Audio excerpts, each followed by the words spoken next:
The ends justify the means. It is not a license for evil, but a cold calculation of necessity.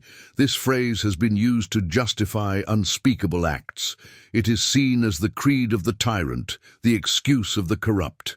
But this interpretation is a dangerous oversimplification. It is a tool, and like any powerful tool, in the hands of the undisciplined, it brings only ruin. In the hands of a master, it can build an empire, or save one from collapse. The reality is that you will face moments where every path forward is compromised, where every choice carries a moral cost. In these moments, inaction is also a choice, and it is often the most destructive one.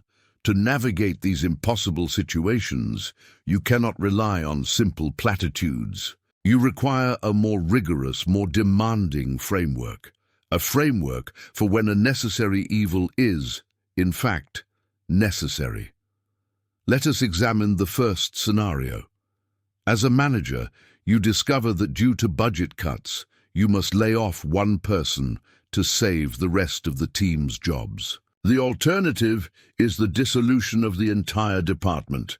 The problem is clear: cause direct, known harm to one individual, or risk indirect, catastrophic harm to everyone.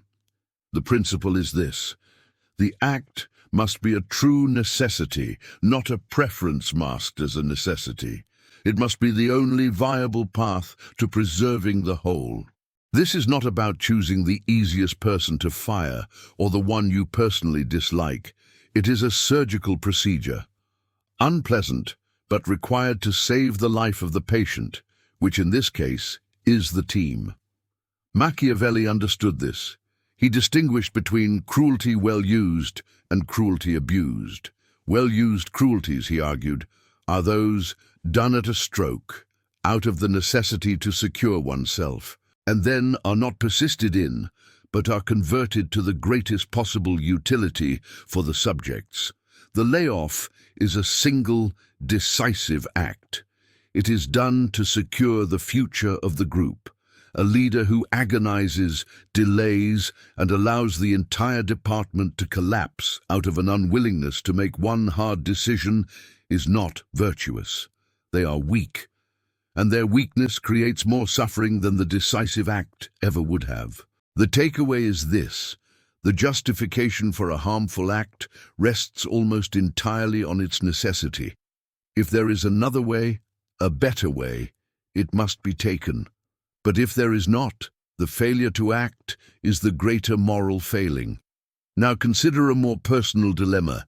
You must break a promise to a close friend to seize a once-in-a-lifetime career opportunity. An opportunity that could secure your family's future, but at the cost of your word and perhaps a friendship. Here, the governing principle is different. The act must be for the preservation and advancement of the state, not for fleeting personal gain.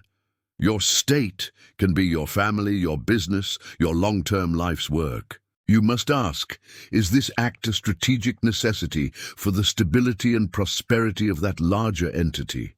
Or is it simply a selfish desire for more status, more money, more ego? Machiavelli was ruthless in his analysis, but he was not an advocate for petty selfishness. He advised the prince to act for the good of the state, because the security of the state is the source of all security. A leader who uses his power for personal vengeance or to satisfy his own greed is a tyrant, and tyrants are always overthrown. Their ends are personal, and therefore illegitimate. Breaking a promise for a slightly better job is a betrayal. Leveraging that same broken promise to pull your family from the brink of poverty or to found an enterprise that will employ hundreds. The calculation changes.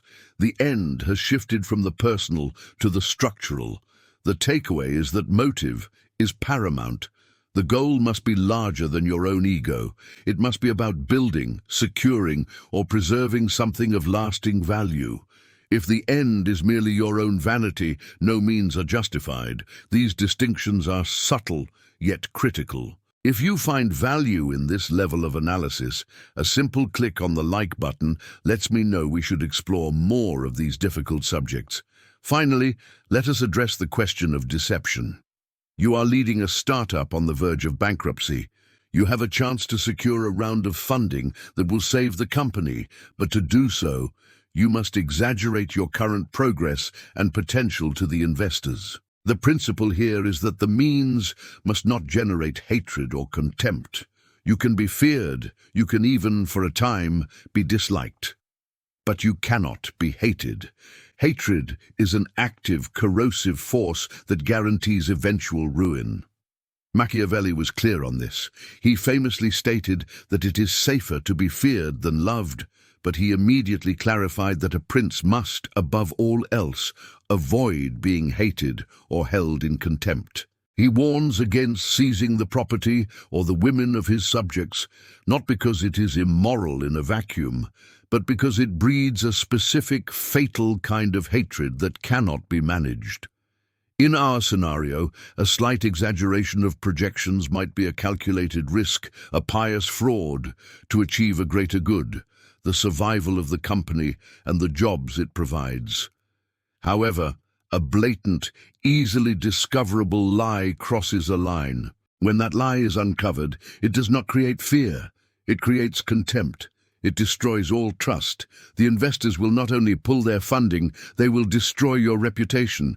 The very means you used will have made the end impossible to sustain. The ultimate takeaway is this: the method you choose cannot fundamentally undermine the goal you wish to achieve. If the act, however necessary it seems in the moment, destroys the trust and social capital required for long-term survival, it is a strategic blunder. It is not a justified means. It is a self-inflicted wound. So, the ends justify the means is not a pass for treachery. It is a burden. It is a framework that demands you calculate the true necessity of the act, that you clarify your motive as one of preservation, not ego, and that you analyze the second and third-order consequences of your actions. It is the cold, hard calculus of leadership.